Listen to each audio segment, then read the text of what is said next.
Welcome to the episode of Mark the Path. We have a very special guest today, Joe, on the show.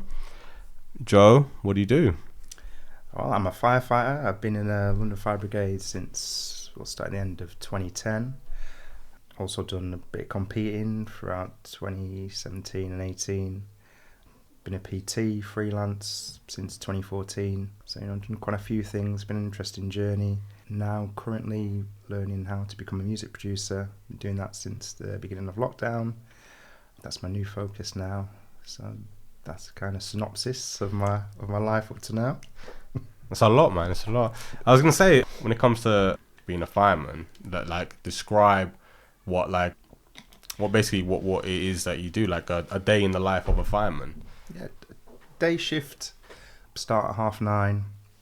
You've got to be on roll call, so it's one of these jobs where you can't just get in at 25 to 25 past 9 and think, right, yeah, I'm going to be on the shop floor or whatever in 5 minutes.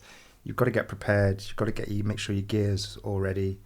Then you'll have a roll call. You'll have to be fully rigged, all your equipment ready to go, and call out your names. You'll be given your role for the day. So for me, I also drive the fire engine. So I'm either going to be the driver, or I'm going to be in breathing apparatus, or in the middle of the truck. It's called the entry control officer, which is a person who takes the tallies off the BA teams and then watches them and watches how much air pressure they've got in fires, tells them when they need to come out, and just keeps in contact with them. They relay information back to them on what's happening in the fire. He relays it back to the OIC. So yeah, we start off with the roll call, and then we have to test our breathing apparatus sets. We've just got new sets at the moment, MSA sets, so everyone's getting used to the new testing procedures. Basically make sure that you're not going to get an air leak. You've got a seal on your mask. Just make sure that it's all in good working order. Then you record that in like a BA log tally book. So you sign to say you've tested it. It shows what air pressure you had. And then there'll be certain days where you test certain things on the truck.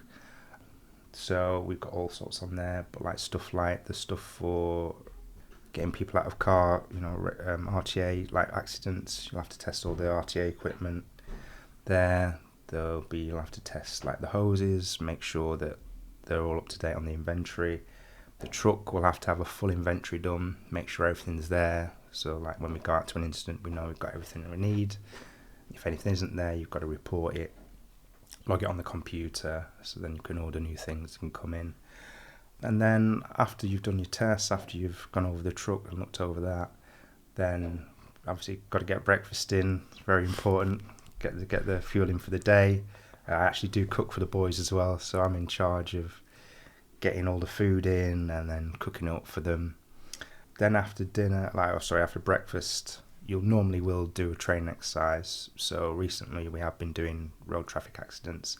So it's been fun. We've been cutting up a car, looking at the points of stabilisation, what you do when you get to, because we've got a new guy who's only done 8 months, so he hasn't actually had a road traffic accident yet. So we've been taking him through how to deal with a casualty, what's the best way to get into a car. You've always got a plan A and plan B. Plan A is what you do if the LAS say, right, we need to get him out. Plan B is what you do methodically, like taking off the roof to get him out. And then after that, we've done our training, then you get like a 10-15 minute break, and then you'd be straight out doing ORDs and 72D visits, which is basically when we go to a fire on the MDT, we've got especially where I am in Dowgate, it's in central London, right by Cannon Street Station. Oh, okay. There's lots of high-rise buildings, so all the high-rise buildings need to be collated onto our database. So then we've got information of how many floors they've got,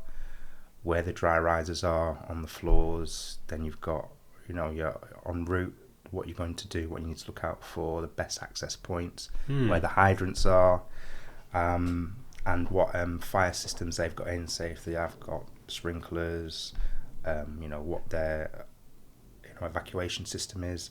So all of that has to be done by us going to that building, speaking to the property managers, getting all that information. We get shown around the building, it's called a familiarisation visit. So then we can familiarise ourselves with that building. So then if there ever is an incident, You're we've prepared. got some idea Yeah. of where we need to go to, what we need to do.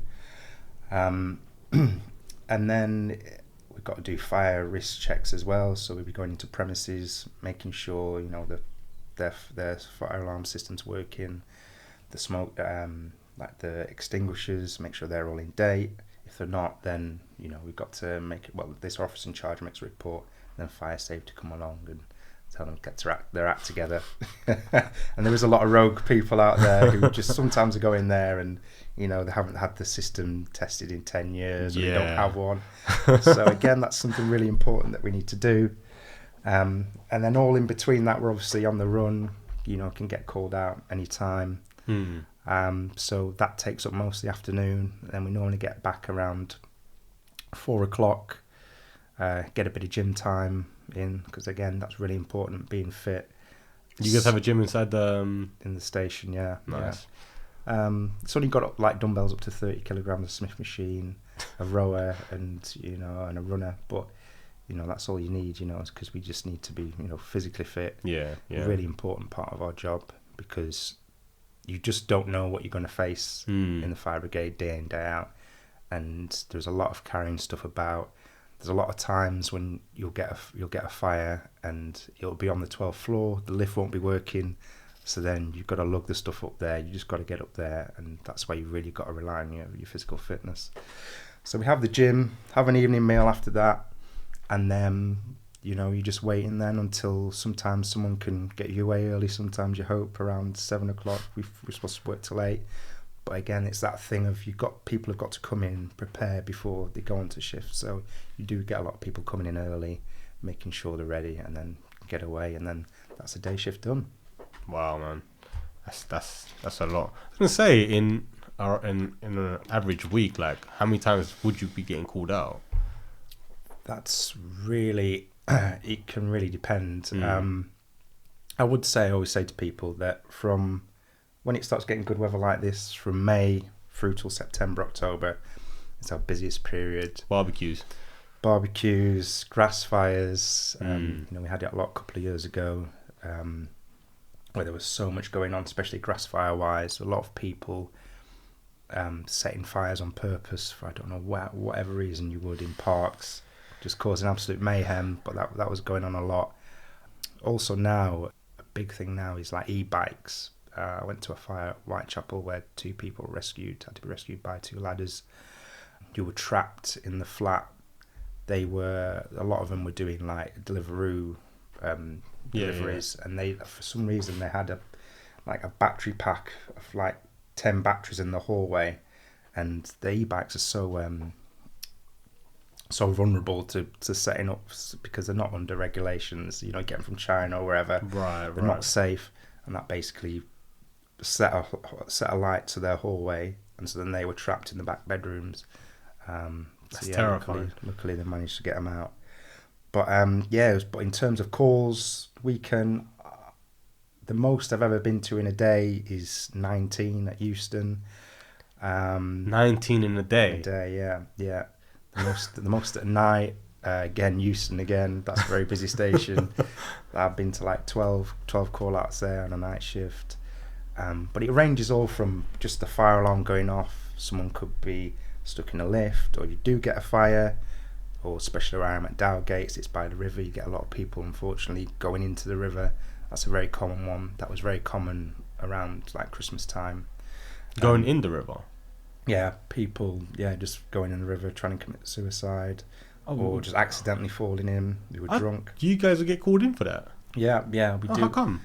We deal a lot with rescues from water, because we've got an actual boat in the fire service, based at Lambeth, that goes around and also helps us with that. But the crews on land are there to spot, to see if they can see anyone in the river. We've also got throw lines that we use that we can throw out to them if needed. Yeah. But then it's just assistance if any of them are dragged to shore, then we can help them out.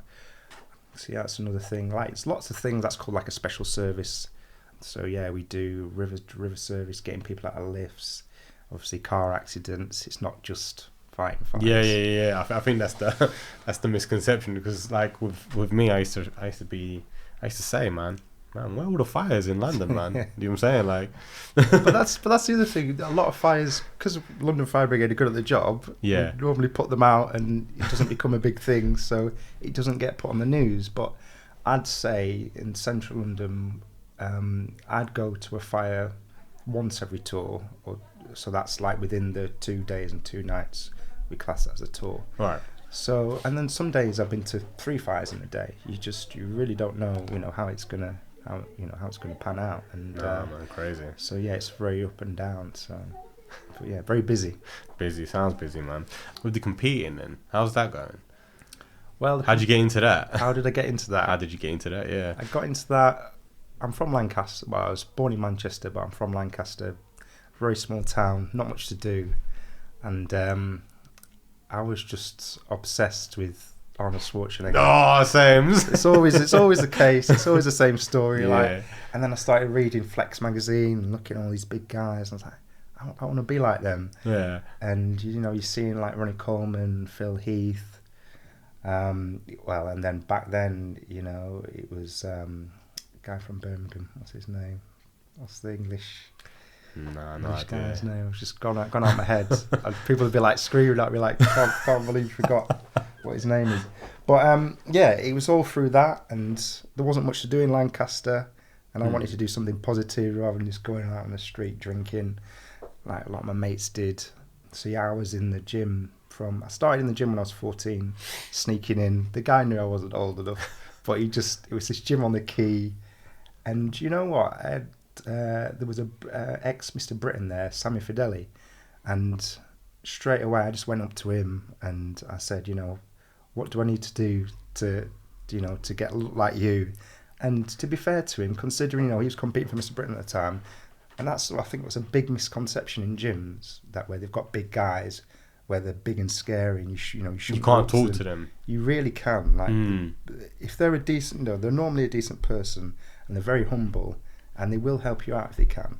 So that's what I did. I asked him what I should do, and he taught me all the exercises I should do. And it was a typical bro split, which a lot of people now are realising that they should go back to.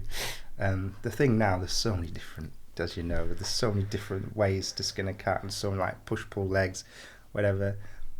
People say, what's the secret? There is no secret. You've just got to be consistent in going to the gym. You've got to eat right, got to sleep right. And you'll get there. But yeah, my journey was like 14, like I say, going in the gym, sneaking in, and then I got to like sixth form, carried that through. Started playing rugby at a very late age, like 15, and then obviously I was skinny. When I started at the gym, I was like 9 stone, wet through.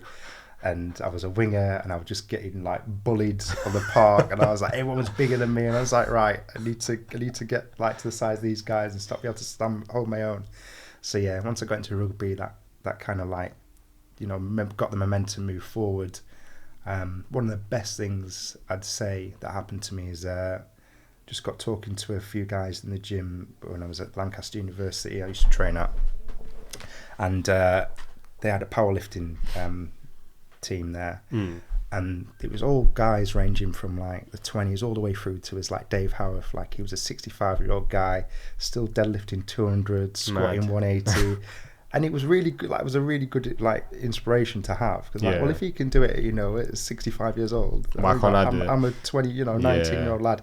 And the best thing as well is that they always used to train at 9:30 on a Sunday, and I used to love going out and drinking, but that made you calm it down a bit and be like, right, now I've got to go and like squat 200 kilograms, Sunday morning. So they got me into that, and that was a big, like, propel me even further in terms of size and strength, because I've got a real good, solid foundation there of, getting strong, getting bigger, and that's when my physique, like, really, actually started taking. I was actually starting to notice, all right, actually, I'm getting to where I want to get to now, and that's from just doing the basics, deadlift, bench, squat.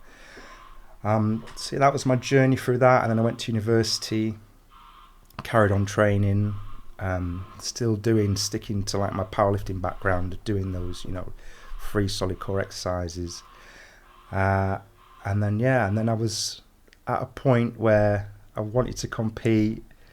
Just thought I wasn't good enough, and so I just carried on like training and training and training. I'm a bit of a perfectionist, so I was like, no, if I want to do it, I've got to make sure I look good. And it does take time, to put on size. And I didn't compete till I was 31, and I probably could have competed from like the age of 26, but also because competing, it just takes over your life. Like it's anyone. It was a great experience to do.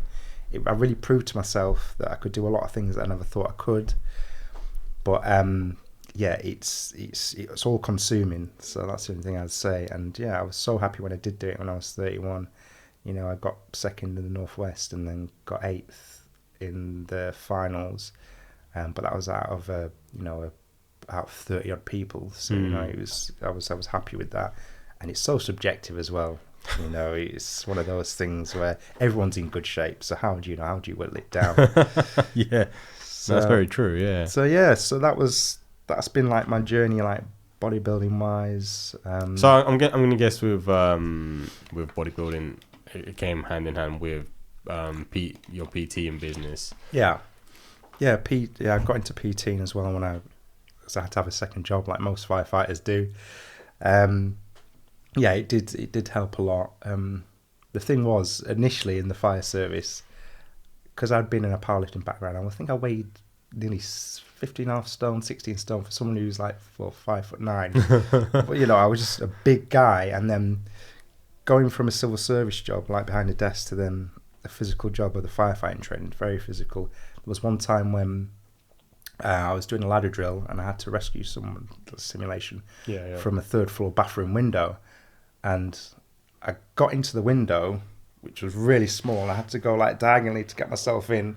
And then I got myself through, but then I was just stuck. And then the instructor's laughing at me because I'm stuck on the 3rd floor, and I got scared. So I was like, I thought I'm going to fall out of here. What's going to happen? My legs are like hanging, dangling out the window.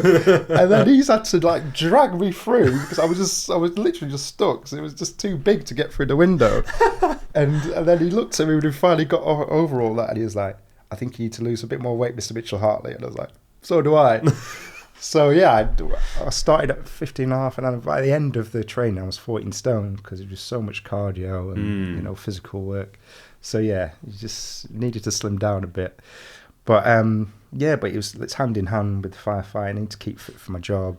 PTing was just a perfect thing to go into through that, and it just laid foundations, got me in a routine. And again, like I say, consistency is the thing with that, and you just got to stay consistent and get into routine things and keep going. So yeah, that's how it was. Fell hand in hand with the job. No, fair enough, man. And I guess with the music now, how are you taking that? Is that more of a hobby right now, or is it something you want to be taking a lot more seriously? Yeah, with the music, I think it's got to start off as a hobby. There's so much to learn. Because I remember the first day I looked at Ableton, and it's just like this computer program. You're like, right, how do I thought it was going to be so much easier than it was, because I just think, you get a few loops and then put them all together and then you'll make a track, and it's just so not like that. You've got to know your music theory. It's got to be in key. There's so many different, every track you've got to put processing on, compressors, EQs, delays. So yeah, there's so much more to it than I thought. But I'm getting there. I've been doing it 3 years now, and I'm still got a few things I need to master before I can finally get out and put a track out there. That's the one thing I need to look at, is mixing and mastering, because I've got like a track now that's finished, but I need to mix it down, get it mastered, and then just get it out there. But yeah, I love music. I love being able to just create something and sit there, and sometimes a day just go away and I'm just sat there making stuff, and sometimes it is good, sometimes it's not, or sometimes you think it's good and then you listen to the next day and you think that's a load of rubbish, so you just need to start again. Excuse me. Self-critical, man. Just this at times you just have to just put it out there, man. Just let someone else decide. If you decide you're just constantly just picking it apart, it's like that could be a lot better, that could be a bit better, and then nah, man, just Just put it out there, man. Yeah, you have. You've just got to put it out there. You never know. Like we were saying before about when you do a track, you've heard it hundreds of times, probably thousands, and you just get bored of it. But you know, if you put it out there, someone's hearing it for the first time. They're hearing it for a new set of ears. You know, they could love it. It's just you've got to get past that, you know, boundary in your head. Yeah, that's a big thing, isn't it? It's like but what is it? Is it like a self-belief thing? What is it? The perfectionist within someone, like it's a perfectionist, and you do feel, you know, when it's your track, it's your baby. You're like, you don't want it to be like picked apart. Yeah, like you don't want it to get bullied. No, that's the thing, and you just spend so much. I didn't realize before I started making music how much time and effort goes into it. Because obviously, when you hear a track, you're hearing the finished article, and it's all smooth and all nice. And you think, oh yeah, that probably might have took like a few days, but. No, if it's a decent track, especially when you're first starting out, you know, you would have at least spent a few months, you know, trying to get it right. Right, damn. But yeah, anyone who's interested in music, 'cause it's a big passion of mine. If you follow my Insta, you ask me any questions, I can tell you, you know, what's the best thing to go, how's the best way to go about it? Because I think a lot of people go on YouTube and trying to be self-taught, and it's a minefield out there. Some people are good, other people aren't, and they all say they're good, and it's just picking apart everything. And I found doing courses that are in a structured way through Point Blank Music School was the best way to go about it, because you know, they set it out in a structured way. You learn everything that you need to learn, and then in the end you make tracks for your projects. That was the best way to go about that. Yeah, I think it's again, it's one of them things. Everyone learns differently. Do you know what I'm saying? Some people potentially could do really well with the YouTube videos or whatever, but it just doesn't work for everyone. You've got to find what works for you. As long as you can see that you're progressing, you know, with what it is that you want to be doing, then that is, I guess, the way to go. Until it doesn't work, and then you have to kind of flip it around, change it up a bit, and then again, it has to suit you. It has to suit your learning. Yeah, your learning style. Yeah, like you say, everyone's different. Exactly, man. All right, cool, man. Do you remember like primary school, secondary school? Yeah, I remember all that. Yeah. Primary school was you know, it was good for me, but as I got older, because I lived in Lancaster, it wasn't ethnic at all, like ethnically diverse. Like, I realised around, you know, like year 5 and year 6, that stood out. Tiny bit of like, you know, racism creeping in there. Like people used to say that, if, you know, they get annoyed at me. If you said what, sorry? So like racist comments. Oh, right. I just remember being on a school trip and someone was like racist to me. That was like the first experience I had, because you know, we just had a little argument over something stupid, and you know, that's the first time I experienced that. Then just realising that it was a bit different, you know, to everyone else, because I literally was the only person of colour in the school. But yeah, school was good. What was what do you call it, like in terms of like subjects, like what did you enjoy? So I always wanted to be an actor. I loved like, I remember in year 7, like I was a game show. I meant in year 6 and year 5, I did like a game show. I did the end of year like review, and like it was a game show. Oh, yeah. When did you like like a talent show kind of thing? Yeah. Oh, okay. What did you do? I just used to review the year and get people on stage and some of the stuff they'd said and done. So yeah, I've always been like a showman. Like I loved all that. That's really like creative. Like, very, very creative. I think because I'm dyslexic, which was another thing that I didn't get diagnosed with through school, which I should have done, because it just wasn't, you know, a topic at the time at school. Yeah. People just think, oh, they're just a bit, you know, slow, you know. Or he doesn't. That was another thing. You used to say, oh, you just miss out detail on some things. There was another like criticism of the teachers, but it was because I was dyslexic. When did you find out? You know, when I found out is when I was again through acting. Came up to do a National Youth Theatre show when I was 16, and we were reading through the parts, and I was terrible at like getting things mixed up and stuff. Or? I was just doing a read through the script, and I was muddling up like every single sentence, and they were like, "Are you dyslexic?" And I was like, "Well, I think so, but I've never been diagnosed." And then after that, the lady was like, "Yeah, I think you should go and get a diagnosis, and I did. And then it came out, that she was right. But it was just all from that. It was just funny just being in that room and everyone's looking around, and then she just had to stop, and then she asked me, and then I was like no at the time, because I was like, I haven't had it diagnosed. No one's told me. Yeah, and everyone's looking around like, I think you are, because you keep messing up every single line. So no, okay. So it was like a thing of like drama then, like what about like your maths and English, like you maths science? and English, again with the dyslexia, I'd get there in the end, and my mum was really focused on, right, you've got to read books, you've got to do homework. Because she's from like Grenada, so it's very like, look, you've got to be studious, which I hated at the time because I was creative. I found that all boring, but she made me knuckle down, and even though it was difficult, I managed to get through it, and I wanted, I did the grammar tests as my mum wanted me, because the local grammar school, but obviously because the dyslexia didn't get the required grades. Your mum already had an intention of making you go to a certain school because of what she believed it was going to be a better thing for you. Yeah, I'm saying I don't know. At least for me, I never felt that was even like ever even went through my parents' mind to be like, oh yeah, well, he may be good at something. Like, let's try and push him to go to something like this. Do you know what I'm saying? Yeah, it's quite interesting. Yeah, I think with my mum, she was from a family of 8.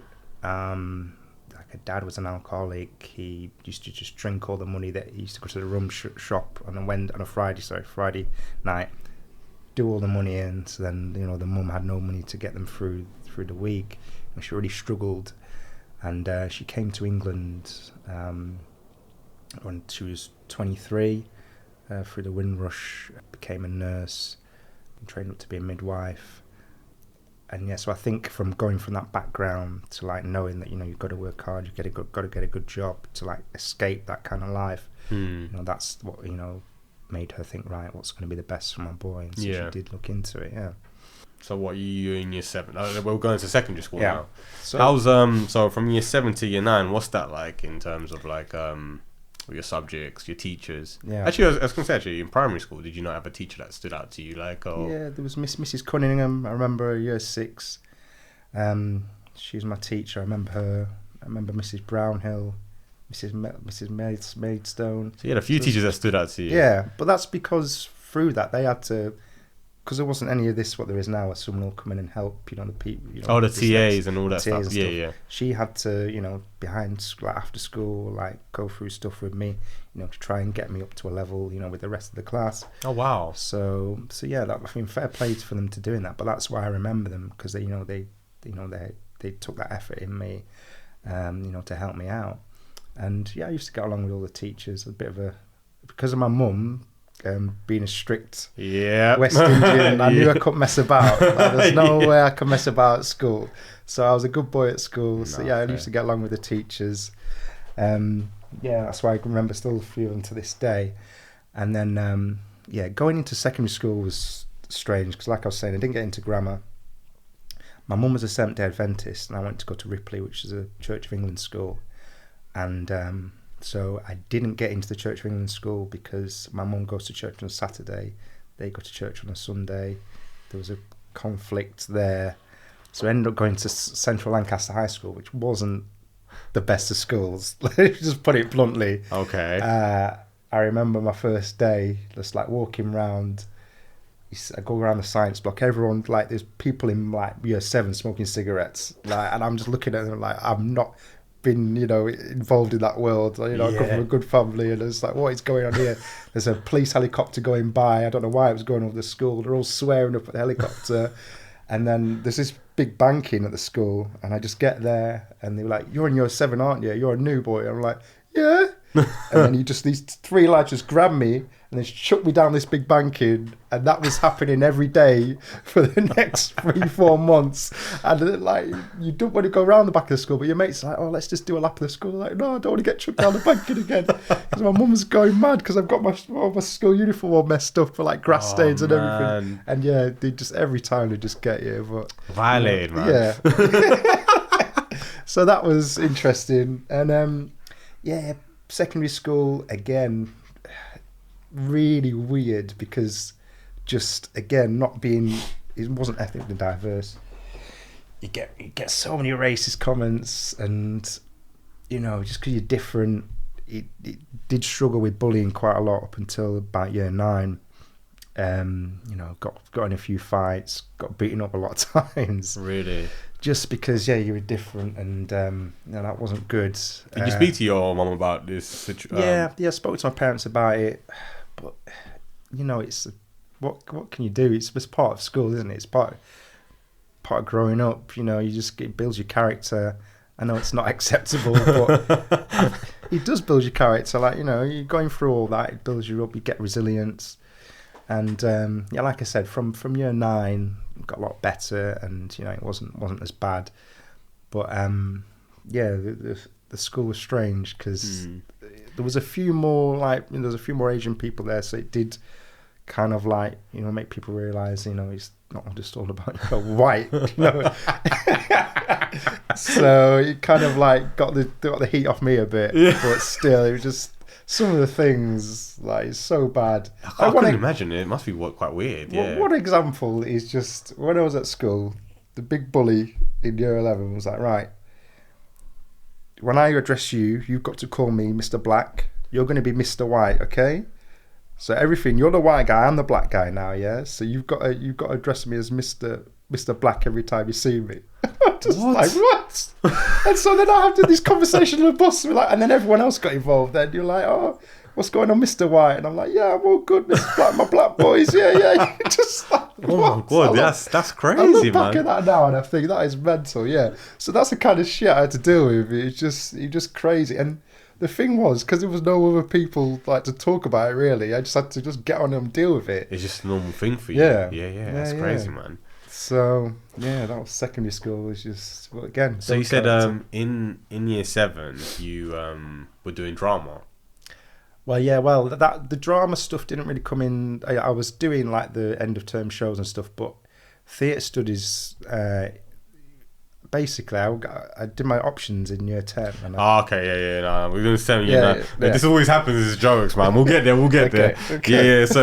So you're year 7 to year 9. Like, what was that like in terms of like the educational side of things? Like, educational side, it was okay. I excelled in history, RE, geography. I was very good at remembering facts, dates, rather than, because of my dyslexia, English, maths, science. And basically, because as a kid, as you know, you're not, even though they're English, maths, science really important, you don't think, oh, I'm going to have to use that in like later on in life. And I just didn't go towards those subjects. It was, like I said, history, RE, geography, you know, when it came to year 10 drama. So, but yeah, I got along because my mum, you know, made me study and stuff. You know, school was good. You know, I was, you know, tried to work as hard as I could. The education wasn't great when I look back at it now, especially when I compare it to my dad's education. He went to a grammar school, just wasn't the same. But you know, you get through, and I love PE as well. I excelled at sports and stuff. Yeah. Yeah, and that's, you know, PE was a big thing, like rugby. Even though we weren't allowed to do that because school was so violent, we had one game and everyone just had a big fight. So then that got quashed. So. Yeah, we went. I think we played 3 games of rugby throughout the whole time. And then it got banned. So that was terrible. We were only allowed to play. That was it. The house rugby matches every year because I was captain for that, and that was the only time I allowed to play rugby. And that was funny because, in terms of my growth spurt, I was big year 7 and 8. Yeah. And then everyone else just like went past me after that. Yeah, fair. But so the rugby matches were good. So you should just literally just run through everyone, like 5 people would just be hanging on me, and I'd just be running still and just scoring loads of tries. But obviously that didn't last long because, you know, everyone did start to overtake me in the later years. What about in terms of like teachers during that time? Or like, again, does anyone stand out for you like that, like potentially pushed you to do more? Yeah, there was Mr. Hodges, the history teacher, because I said I really excelled at history. Yeah. That's why I ended up going to do. I did a degree in it in the end. But yeah, he saw the potential in me, and, you know, really, you know, made me knuckle down. And then my form, my form tutor all the way through from year 7 to 11, Mr. Parsons, again was really helpful. He was a science teacher. So I made really 2 strong bonds with those. And And then my English teacher, actually, Mr. Lamb, as well, because he could see, like, you know, I had a bit of character and a bit about me, and he goes, "You're going to turn into something. You've got something about you, Mr. Mitchell Hartley." He used to call me the Dash Man, because my name's Joseph Mitchell Hartley. So I was, "Dash Man, how you doing?" And you know, and I built up a good rapport with him. So yeah, there was some really good teachers at the school, even considering it wasn't the best of school. When I look back now, you know, fair play to the teachers there. They were doing a really good job in a really hard area, in a hard situation. And like, it's kind of interesting because it would be interesting to see, but at the same time not. Do you know what I'm saying? Because like, yeah, man, it just sounds like it'd be quite sad to see. Do you know what I'm saying? The idea of like, yeah, man, just being singled out again. There is, because obviously I've been raised here in London. I mean, it's just Totally different. It's just a melting pot. Like everyone here is just everyone's from a different place. Yeah. Do you know what I'm saying? It kind of felt like when I was in secondary school, it felt that. Really true. It felt like white people were the minority. That's how it felt like for me. Do you know what I'm saying? Well, this is the thing. Like for me, my mum used to get a haircut in Manchester, so she used to take me every 2 weeks to Manchester. So that was the first exposure of like, actually, you know, there is black culture. You know, there's black areas. That's where I really saw, like, you know, my West Indian side. You know, being in a, you know, English society, and that's why I used to love going. That's why I ended up going to Manchester Metropolitan, because I wanted to be part of the more multicultural side rather than stuck back in Lancaster, you know, where unfortunately it's not ethnically diverse. Got a lot better recently, but yeah, back then there's just none of that going on. There was no black role models I could look up to, apart from like on the TV when I started watching like MTV Base. I used to love Richard Blackwood, yeah, Trevor Nelson. I used to just watch like MTV Base and all, and then finally, you know, seeing, you know, black figures, you know, in important areas of society, you know, doing well. Then that's when I was like, right, okay, there's people I can actually look up to now who I can relate to. Year 10, mate. Now, Year 10. options. What did you choose for your options? Well, this is the thing. How I got into drama. I picked IT rather than drama. And why was that? Was that because your mum wanted you to do IT? I think my mum wanted to do IT. You know, it's been the whole theme of me wanting to do more creative things, and my mum wanted to do more like, you know, the standard route. Yeah. And so yeah, I picked RE. You picked RE? I did pick RE. Yeah. Wow, I that's picked RE, interesting. history, and then you also do all the basics, you know, like maths, English, science. Yeah. But yeah, the IT thing. I remember I hadn't done my homework. And the IT teacher was just an arsehole, and he said, "Why haven't you done it?" And I said, "Oh, I just genuinely just forgot. You know, I haven't had any record of, like, you know, not doing my homework." And then he just was like, "Oh, you're so stupid. Why did you forget? That's not an acceptable excuse." Wow. And I was like, "Stupid." Yeah, and then so he gave me the detention slip for not doing the homework, and I used to live miles away from the school, so I was like, it was good. Because I missed the bus, it'd take me like 2.5 hours to walk back to my house. Oh my days. So I was really pissed at getting this detention. So then when he called me stupid and gave me this detention sheet, I just ripped it up in front of his face and I looked at him, and that was straight to isolation. Isolation? Yeah. What's that? So that was where we had a consequence system in school where you get C1, C2, C3 would be a lunchtime detention, C4 would be an after-school detention, and C5 would be isolation. And isolation would be where you just get put in a room, off from everyone else, and you just got to sit in there all day, and they'll just make you do you just be writing lines. So it wasn't a nice. Mate, that's crazy. That sounds like some prison stuff. Yeah, man. yeah, it was. It really they wouldn't. was. So they wouldn't send you to the head teacher. They'd be like, "No, go to this room. Go to this room first, and then you get dealt with whenever by the head teacher." Oh, okay, But then they'd send you back to that room until they deemed, right, he's done enough time. It was like being in a prison. Oh, it really God, was. That's crazy, man. It was like, you don't think you get away with that. No, I don't think you can, bro. That's crazy. That's insane. Yeah. So yeah, I remember getting that detention, doing that, and then I just basically obviously didn't want to go back into that class. So then I just went over to the drama teacher, Miss Plowright, and I said, you know, I've done a bit of like acting back in primary school. It's something I'm really interested in, but never really looked into.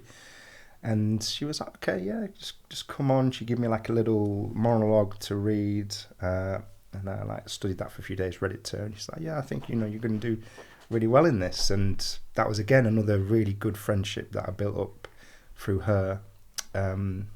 But did you not have drama from year 7 to year 9? No, from what I recall, there was. I think you do it like once a week. Yeah. But she came in. There was a different drama teacher. She came in and went out the option in year 10, and she Miss Plight is a really big like influence in my life in terms of what happened after that. You know, going down like the acting route at National Youth Theatre. So that was a really big. Really glad that that incident happened, and then you know it sent me on to do things for the National Youth Theatre and you know get into acting, and you know I did try my luck with acting, but just again my mum didn't want me to do it at university, so I ended up doing history. But yeah, so yeah, year 10, 11 was that's when the bullying stopped, so I could focus on my schoolwork. Yeah, I liked school. I really enjoyed school. Especially those years, and yeah, I was able to like study, get my head down. Like I said, just like really like PE and like just all the sports. So I was keeping myself fit, and then GCSEs because my mum was so on me. Considering you know I'm dyslexic, I did do good. That's another like lasting memories I've got. Is my mum's really hard. Like she doesn't give you any compliments. She won't like she just expects you've got to work hard and that's it. Like you don't get any praise for it. But I remember my GCSE day when I read out my results. Like my mum actually broke down in tears and was just so happy. Oh. And it was funny because I had my mate with me who didn't do too well. And he read his results before me, and then she was just looking, thinking, "Oh no, what's gonna happen now?" Like, but then when I started reading mine out, that's when she like broke down. She couldn't believe it. I'd done really well, and that's the only time I've ever seen my mum like be emotional. Oh wow! So yeah, that's really like stuck in my mind. So yeah, that was school. Did you ever have a careers counsellor come to your schools? Yeah. What was that like? That was just stupid because I remember I think it was just so generic what they told me that again it was this same, I don't know why they were so obsessed with it back when I was at school, of they're like, right, well what do you want to do? And I was like, well I'm not really too sure, and they didn't really give me like something that I could really focus on. It was the same thing of you can go to university, pick whatever you want to do, whatever you're interested in, and then just worry about the job after, which is not the best advice, because especially when I went to uni, there was people doing like all sorts of like waste degrees, like they were never going to get anything out of them and getting loads of debt.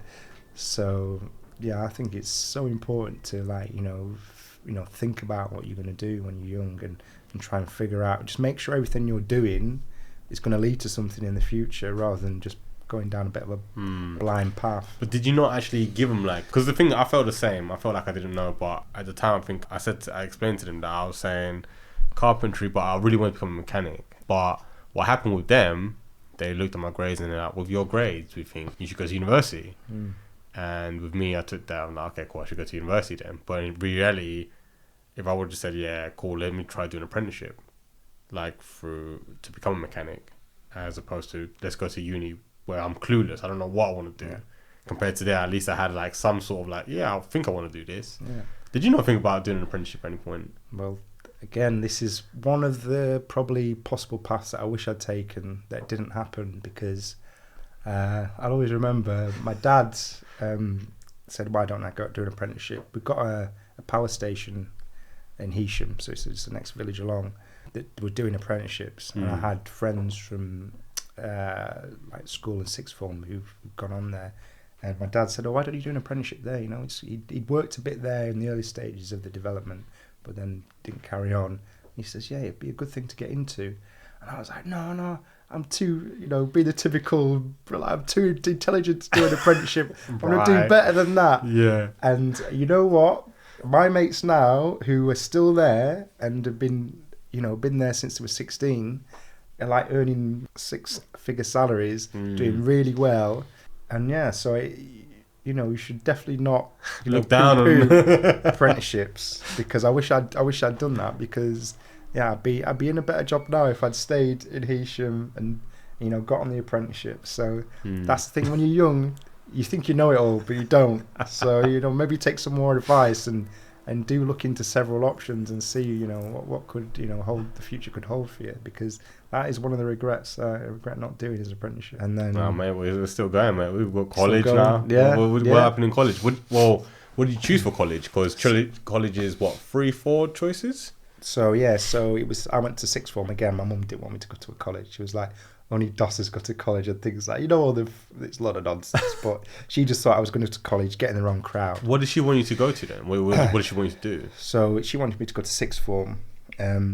Looking back now, Yeah, I wanted to do music production. So this is how long I've been wanting to do it at Preston College. And I went there, and my mum was just like, I don't want you doing this music when you could be doing more academic studies. But now I look back, I wish I had actually done it back then, because then now I'd be a lot more further on, and who knows what could happen. but this is the thing is, this is where like mom, like, again, it's a funny one, because I believe lots of parents are like this. Do you know what I'm saying? There's the idea of like, man, it has to be, the jobs that are going to be paying money. Exactly. But it's that idea. Yeah, but it's one of them things. It's like, I think as well, maybe it's because we have immigrant parents. Do you know what I'm saying? There is that. I've spoken to one guy on this, and he was English, and it seemed like his parents gave him the freedom and to do whatever he chose to do, But it kind of felt like with everyone else, it was like, make the wiser choice. The wiser choice is always, pick something that's going to put you in a good place for the future, because that's what's the most important thing, right? What's the most important thing? Is it like to have a good job, like to have something that's going to pay you well? But it's a weird one though, isn't it? Yeah, I see with that how they're from a different generation. Like now, you can literally do whatever you want. There's avenues for anyone from anywhere to, like we are now. We're doing a podcast. You can build this and it become really successful. Like you can do it from your bedroom kind of thing. Yeah, that wasn't available to them back then. So I kind of like get why they're like, right, you've got to do these, these normal jobs that pay well, because that's the only route. Whereas now it's totally different, and you can take any route. So I guess for us as well, during our time when we was in school, that still wasn't really there. No, exactly. That still wasn't there. So I guess it is understandable. Yeah. To an extent, I guess, because if, like, I kind of felt like when I was going to school, it was more, I'm doing this because my parents want me to do this. Do you know what I'm saying? But that showed it was just a bad choice later on, because what ends up happening is that I went to uni, chose a random course what I thought my parents want me to do, and then I was like, I don't like doing this, so I'm just bunking off, and then I'm dropped out. You know. But yeah, so what were so do you remember how many courses you did for college? So for sixth form I ended up doing you had to do a language, because it's a language sixth form, so I ended up doing German, and then you had to end up doing Spanish. Both things I only did it because they had to, because I had to fill that criteria, so that I got really bad grades in those because I just wasn't interested at all. Oh man. I feel like it's college is funny. It's a funny one for me, because I feel college is a time where really you need to put the subjects that you care about. Exactly. Because if you don't, then you're never really gonna know like what it is that you will gravitate to more. Do you know what I'm saying? So you did what, Spanish, German, and then I ended up doing media, theatre, and history. how did media, theatre, and history go then? That was really good. Media was totally new to me. It was kind of a new subject at the time. But I love that, we had to make I had to do our own commercials, and that was one of the projects, and I again, it's creative, so I love that, as part of the acting as well, as an actor in that, so that was just a perfect thing for me. And then history, always been interested in it. Again, I was good at recalling all the facts, so that was just building on what I built from school.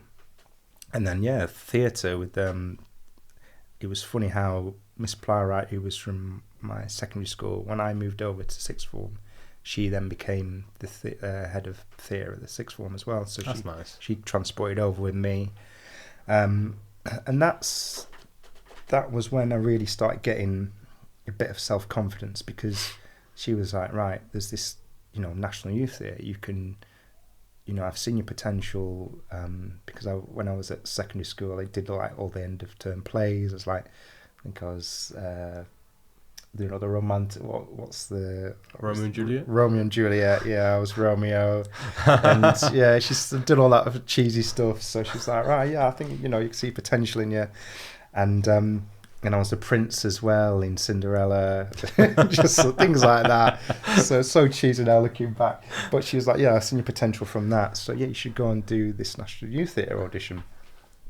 And yeah, so that got me, you know, doing that, built a lot of self-confidence. Ended up doing Othello during the summer term, like the summer break. That's when I go up to London, and then this is my first experience of London as well. You know, coming here.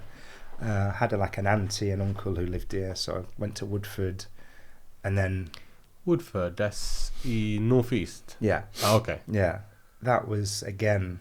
It was, you know, so exciting looking back, because then I didn't have any exposure to like garage music, and that was the golden age of garage. You know, when I was coming up here, and like pirate radio stations, I just wanted to sit in my cousin's car and just listen to the pirate radio station, or I'd be in his room and listening to it, and because I was just so fascinated by it. I've always been fascinated by music, and yeah, that was the golden era, and I just loved that. It was so exciting at the time, even though I couldn't go out and rave. It didn't bother me, because I just listened to this music, and because I wasn't exposed to it back home, it literally was just a brand new world to me. But yeah, so yeah, self-confidence grew from that. Coming up to London, you know, being here. It's just a totally different world to Lancaster. You know, getting through the process of, you know, the National Youth auditions, and was like really like, okay, I've got something here. You know, I've been able to get through it. Shows that I can do something. So what I mean, again, what's that called? The National Youth Theatre. National Youth Theatre. So how does that work? What actually is that? I don't know anything about it. So it's just basically. They've got the National Theatre, obviously, and it's just the youth division of that. And really? So it's quite a big deal then? Yeah, it's quite a big deal. Like, I did something called The Big Nickel, sponsored by Channel 4. They got an American writer to come over and write the script for us, and we did it at the Soho Theatre. So yeah, it was a really big deal. But it's just basically getting, you know, young people into acting. And then, you know, a lot of people who I was on that course with have become like actors now. I see him on. There's one lad, Danny Carraine. He's just been in the Baby Reindeer. You know, really? On Netflix. Yeah, man, I want to watch that. Oh, it's good. Yeah, I started watching that. But yeah, he's in that. But he's been in Pirates of the Caribbean. Oh wow. Zoe Ashdown. She was in like Channel 4, a few things on Channel 4. I've seen that she gone on to write stuff now. So there's people in that who've like really gone, you know, really far and done really well. Yeah, and I just wish I'd gone and done acting at university. But again, like I say, my parents didn't want that at all. So it's just how it, you know. But yeah, so it was kind of like you set your foundations for going towards acting school. Yeah. So most people who I was on that course with did. So you came down to London for the summer then? Yeah, for a part of the summer. Yeah, it was for like 3 or 4 weeks to like rehearse and then actually do the performances. Which again was really good for my self-confidence, like just gaining experience of being away from home. Meeting new people. Yeah, it was really good. It set me up for then finally making the move to here eventually when I was 24. So you're making a decision to go to university now. Yeah. So university, I wanted to do acting. So basically, you get 6 choices at UCAS, don't you? And yes. Yeah. Yeah. And so my mum and dad said, I just wanted to put all 6 acting schools, and they were like, no, we're not letting you do that. We'll let you pick one acting school, and then the other 5 options have got to be history. They have to be history. Well, yeah. Why was that? Why was the big thing for history? The thing was for history, and it wasn't just my parents. It was everyone at school. All the teachers were like, look, you just need to get a degree. Doesn't matter what you just got to get a degree. It will get you a better job. Which, look back at now, is not very great advice. But at the time, that's what they were going with. That's what my parents believed in. I'd be the first person from my family to go to university, apart from my cousin who's a bit older than me. But yeah, in terms of my mum and dad, they never did. So they were like, yeah, obsessed with that. So yeah, I did this one audition with Rose Bruford, really good acting school. didn't get in. Which, just, one of those things. But I'm sure if I'd had more options and maybe give myself more opportunities, I would have got in. Yeah, because I guess it's one of them ones, you do the first one, you're nervous in the first one, and yeah. then you go to another one, and you're like, okay, I'm not as nervous, I've done this already one time. That's just kind of interesting that you had to audition to go into the school. Yeah. Well, because it's performance, you have to. That was, yeah. Again, in my mind, it's just like, like it shows you have a certain grade, okay, cool, let him in kind of thing, But it makes sense. All audition based. And I wish I'd just done... because doing more National Youth Theatre work, I got like pally with a guy who'd gone and done acting at Manchester Met. It was a really good acting school actually to get into at the time, and I wish I'd just done what he'd done. But I was faced with those choices. Did history just because everyone was advising me that it was the best thing to do. Yeah. The plan was to do 3 years of history and then do a conversion to law after. So that was the idea. So were you happy with the idea? Yeah, because I liked history. But did you ever not think what's one got to do the other? That's what I always wondered. It was always a thing. There was always the link in school of history and law. It was like, to be a lawyer, you need to do history. And then it was, for me, I was like, why? Yeah. It's just analysing evidence, isn't it? Putting your arguments out. That's what history is all about, like getting all the evidence, coming up with a conclusion. So you could see the similarities in that. It's a lot of reading, which again, law is as well. And in the end, that's what put me off in the end of actually doing the conversion. So, but yeah, university was, again, these really good memories now, bringing it all back of just my first day at getting to the halls. Where was it? Where did you go uni? So Manchester Metropolitan I went to. Okay, did you live out there then? So I got my student apartments were right across from Piccadilly Station. So I remember just going there and just absolutely buzzing because, it's the first time I'm actually moving away from home. Yeah. I'm actually in my own place. Fair play to my mum though. She got me prepared for that. Like I always remember like being 14, 13 and I came home once from school and I said, what's for tea? And she says, you're going to have to make it yourself. Yes. And at the time, I was like, you can't do that. That's child abuse. I said, I'm going to ring was the NSPCA or whatever. I'm going to ring them up and tell them you ain't feeding me.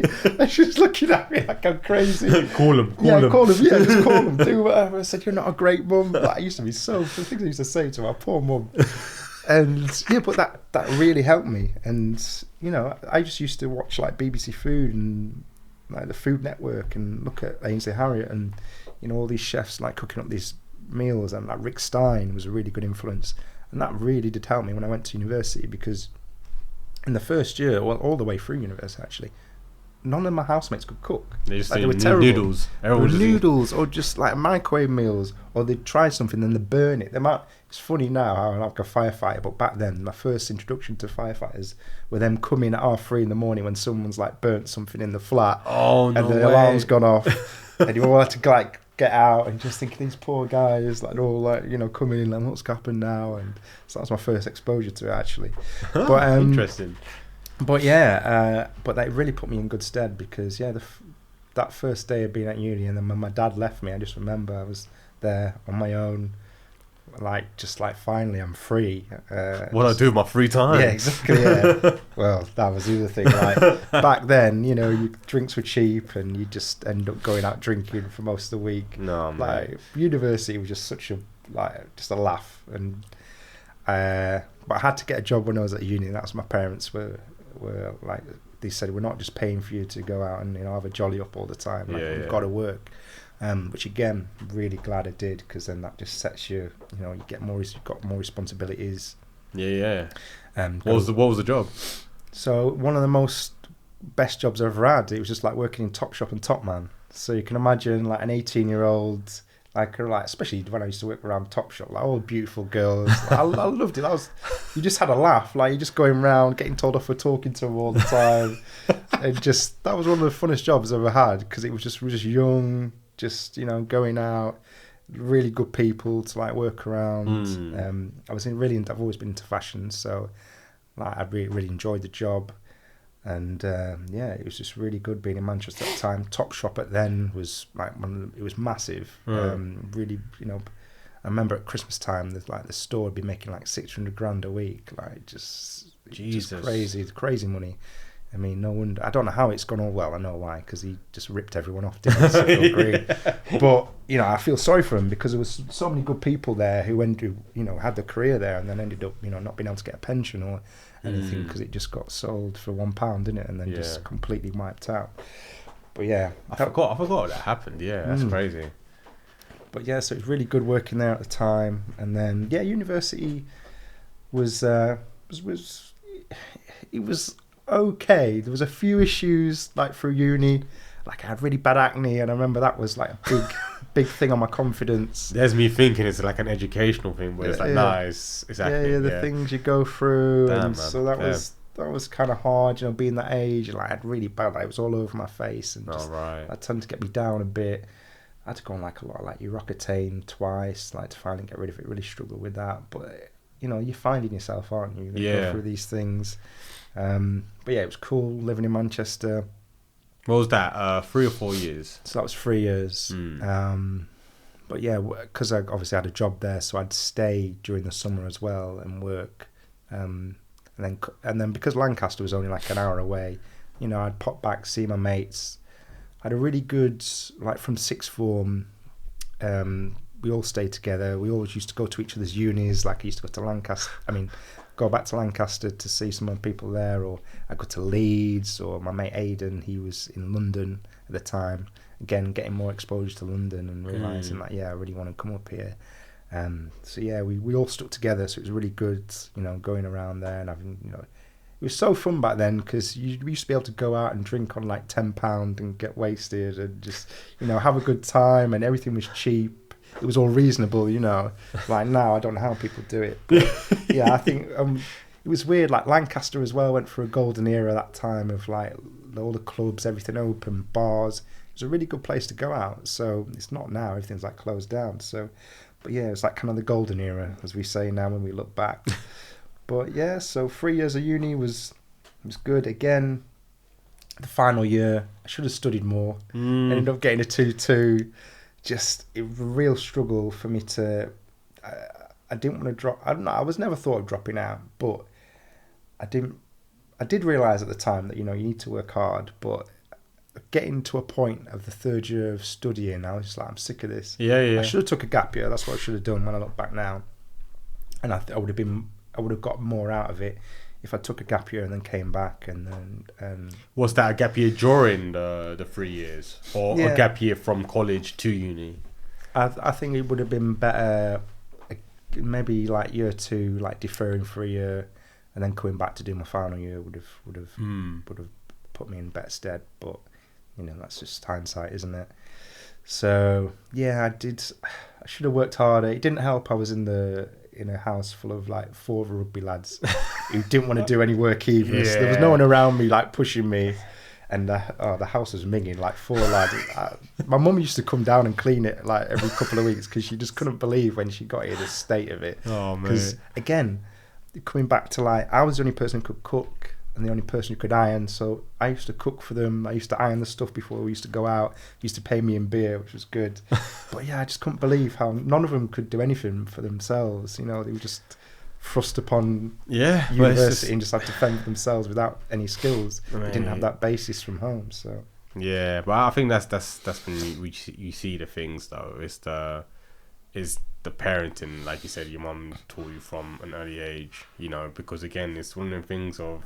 You have to understand that anything can happen at any moment, and, it's better if you can prepare from a young age, obviously you don't want it, but that they have the capability. That's the important thing, Okay, so I guess now, while you're in uni, are you thinking about your career choice? Like, what is that you want to be doing? To be honest, like I said, we were told you get a degree, you can get any job. And it was only in the third year I started looking. I went to graduate affairs and started looking at graduate jobs. And then I was like, right, okay, I've got to, get a 2-1. But again, I was looking like really broadly at just any decent graduate job. And did anything like stand out to you? Not really. I was just looking at things and like how much you're going to get paid after. Yeah. You know what the progression was like. You know, and yeah, apply for loads. And the problem was when I graduated in 2007, and then there was the credit crunch in 2008. So when I come out of university, just jobs when I was looking just became so sparse and it became so competitive. And you know, I'll be honest, the graduate selection tests for the graduate scheme are so hard. They are so hard. And I tell you, I got my dad to do one once for me. He completely funked it.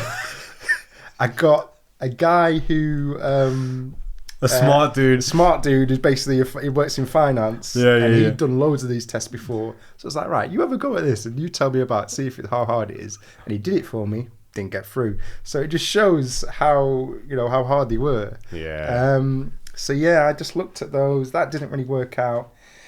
So then, and back then, again, now I look back, I wish I'd gone to Australia and gone around there and done a bit of travelling. But being from the Northwest, it was just, no, once you come out of uni, right, you've got to, start paying back your loan. You've got to get into work. So I was just checklist. That's what we've been calling it. The checklist. It's like you do everything one after the other. Secondary, college, university, job, and then what's after the job? Yeah, exactly.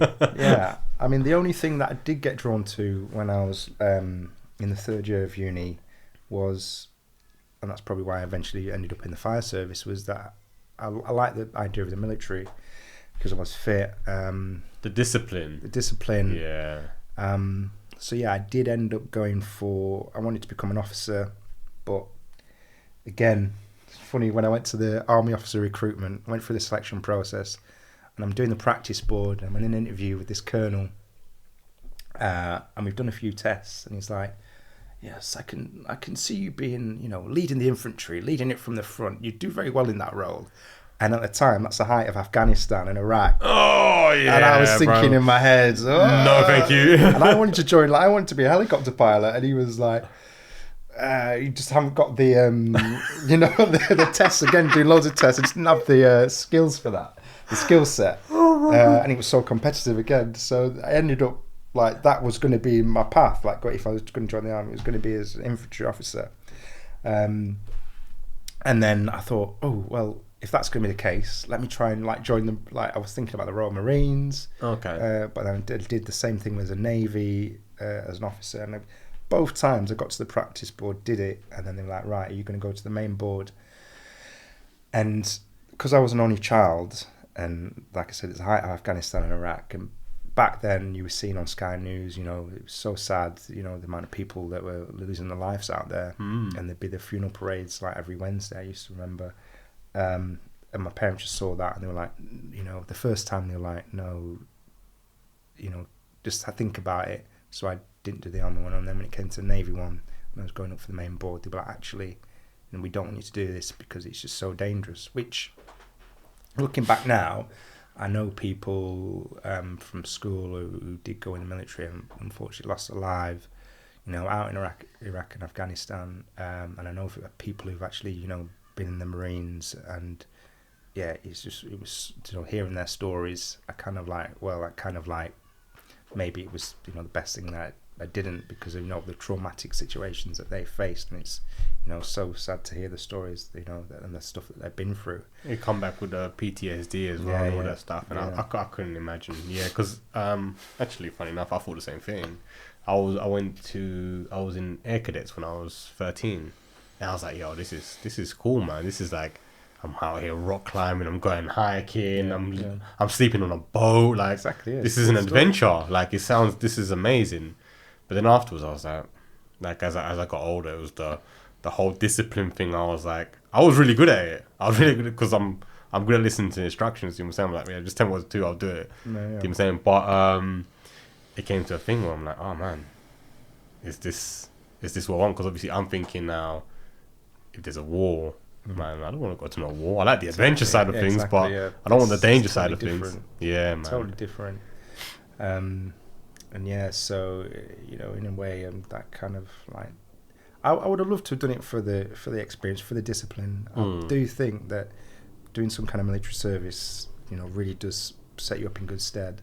Because I've noticed it as well becoming a firefighter. You get a lot of ex-military, and the way they conduct themselves, they're always, they're never late. They've always got the uniform crisp. You can tell they've had that background, and it does help them in the job I'm doing now. And you can tell the difference from someone who hasn't been in the military, a bit more scruffy. Sometimes running a bit low, like ringing up, like, I'm going to be on time, but I'll just get there. Da, da, da, da.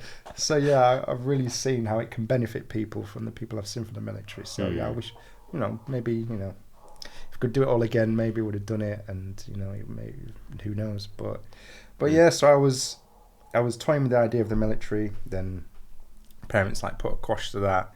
Ended up doing a civil service job. Worked for HMRC for a bit, which was interesting. Interesting. People hate me for saying that, but it was only for 12 months on a temporary contract, and then ended up doing tax credits for the civil service as well. Went back to Manchester, was working and ended up doing, the last job was really interesting, was working in a job centre in Salford, and just the characters I used to see. That's an interesting one, yeah. That was a really eye-opening job. And then again, the stuff I had to go through day in, day out, that was like firefighting. You just didn't know who you were going to get next and what the character were going to be like, and trying to get them into work. No one wanted to, you have a generation of families who didn't want to work. And you know what? The system is there. People were telling me, why can I get this amount on benefits and not have to work? And I go to work and I'm going to get less. So what's the incentive for me to go to work? And I didn't have anything to say against that, because it was true what they were saying. So, but yeah, that was a really interesting job. But at that time, it's funny how a lady in the office was like, "Oh, I think you'd be a good firefighter. Why don't you look into firefighting?" And I've never really thought of that, because I was still focusing on the military side. And I was like, actually, I'll look into that. And so that's when I started, looking into the fire brigade as a career. I knew a lad whose dad had done 25 years in the fire service. So I got chatting to him. That's why I'd always say, anyone who's interested in the fire brigade, go and talk to someone who's, and talk to someone who's done quite a lot of time if you can. I mean, yeah, if you've only got someone who's done a few years, fair enough, but try and talk to the most experienced firefighter you can. So then he gave me the download of what it was about. Unfortunately at the time, in Lancaster, he was dead man's shoes. They weren't recruiting. So getting into the firefighting role, I looked on YouTube. I looked on how to book a course on that, on how to become a firefighter. Then when I started talking to my cousin, he knew people in London Fire Brigade, and I'll be forever grateful for Cassius, who he took me through everything through the process of what was going to happen, or kind of questions he were going to ask me, the fitness test, what was required. So that really set me in good stead. It's a heads up, isn't it? Yeah.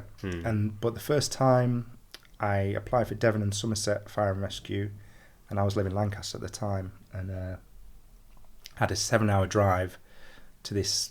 It was weird. The fitness test was the last thing you had to do before you, that was the final stage. So I got through everything, interview and everything, and then still to this day, I know it's a fix, but there was basically a retained firefighters that were there. So they're people that do it part time, and then there was me who worked in civil service, and a guy from Sky, and we went through all the tests. I thought everything went well, and then at the end of the test, they were like, right, can all these people on the left hand side stand here, read out the names, and it was all the retained firefighters.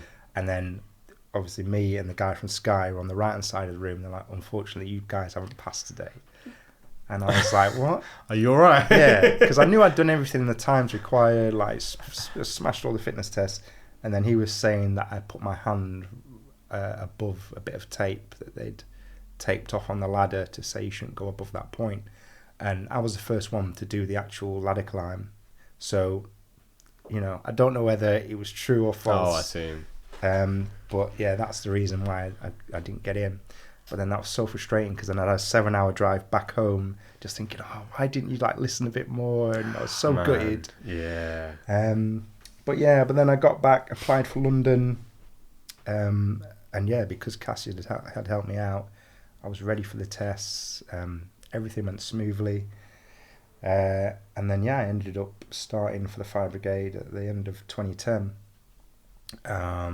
Moved up, moved down from Lancaster. Like I said, luckily I had a family friend who lived in Bow, so I stayed there, and then started my Fire Brigade career. And yeah, it was just a massive eye opener. I think anyone who wants to join the fire service, because I came from an office job, it's just so different. It's a jump, it was a really big jump, and you know, thinking of something from behind a desk, doing lots of stats, to now, right, it's practical stuff that you've got to do now. Think on your feet. You know, everything you've got to do under pressure. It was a really an eye opener, and it was hard at first.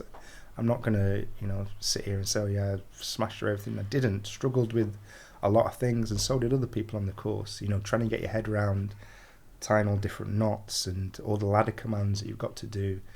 Because you can't prepare yourself for that. There's no way you can do any training before that, really. I mean, you have to be in it, kind of thing. You have to be in it. Yeah. Maybe back now there's stuff on YouTube a lot more that you can use, but back then there wasn't. So yeah, training school was really good for me. I loved it. It was at the Southwark Training Centre, which unfortunately isn't there now.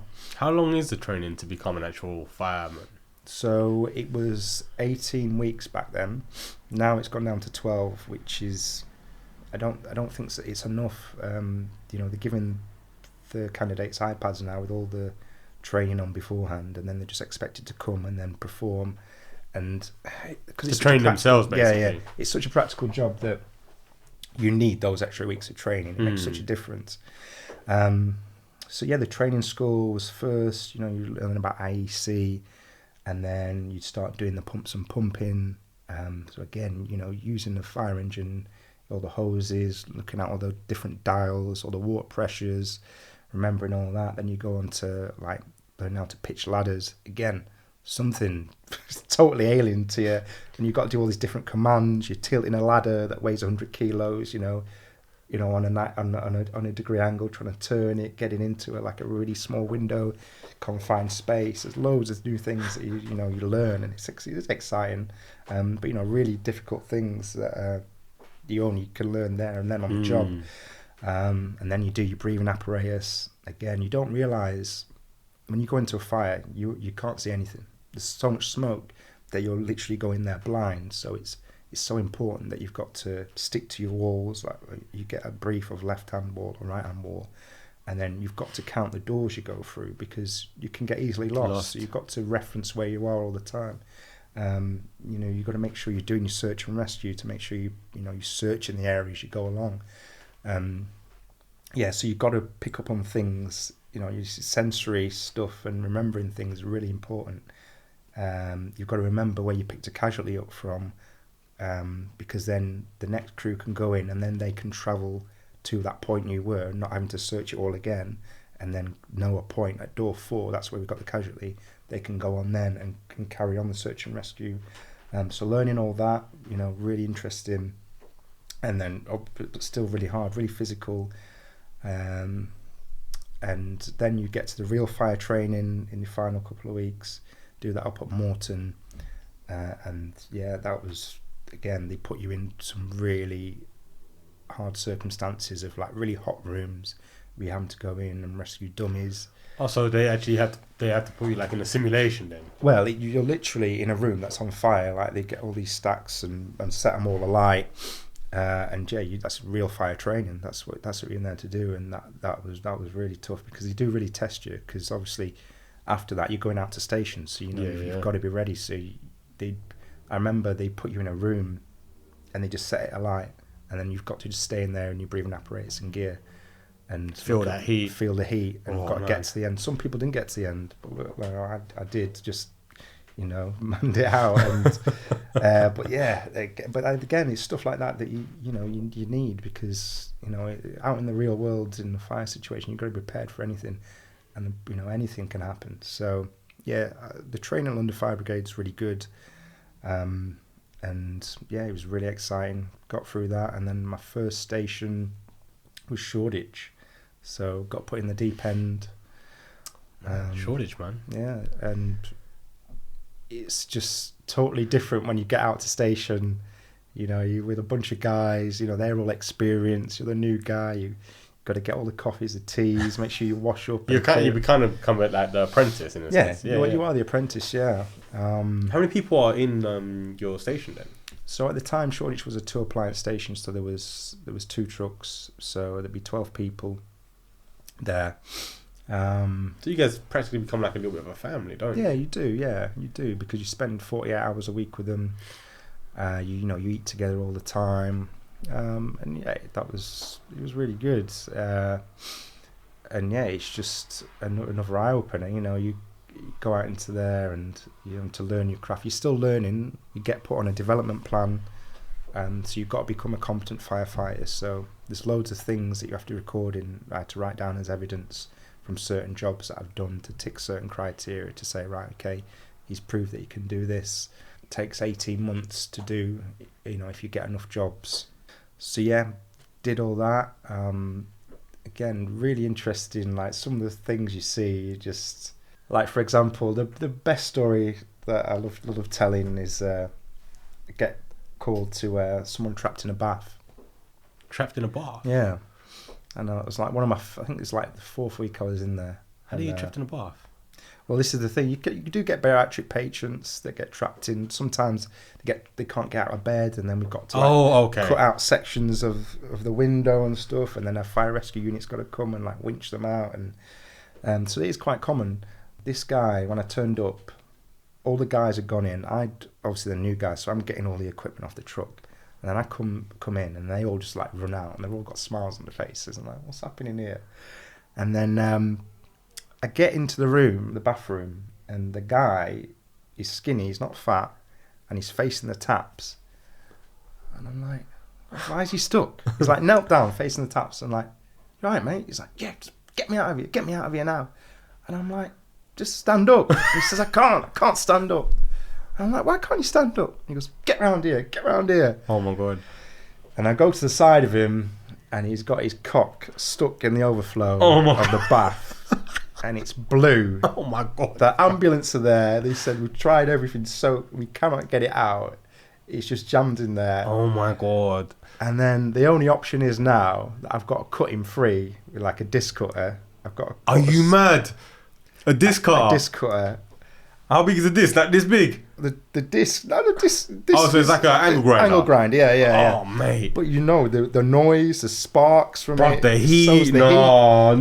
So we had to do our best to cover him, his privates up, and then I had to like cut this square piece of porcelain out so then he could get put on the trolley. And he was screaming all the way through. I was nervous because I thought one slip and that's gone. It's gone. He's done. So yeah, I was like, what have I joined? Oh my God. How long were you in at this point? So I was on literally like 3 weeks on station. Like, oh my God. First jobs I've been to. Actually, I was going to ask you that. Was there ever like something that you're like, nah, this might not be for me? No, that was quite funny. Like, but you do see a lot.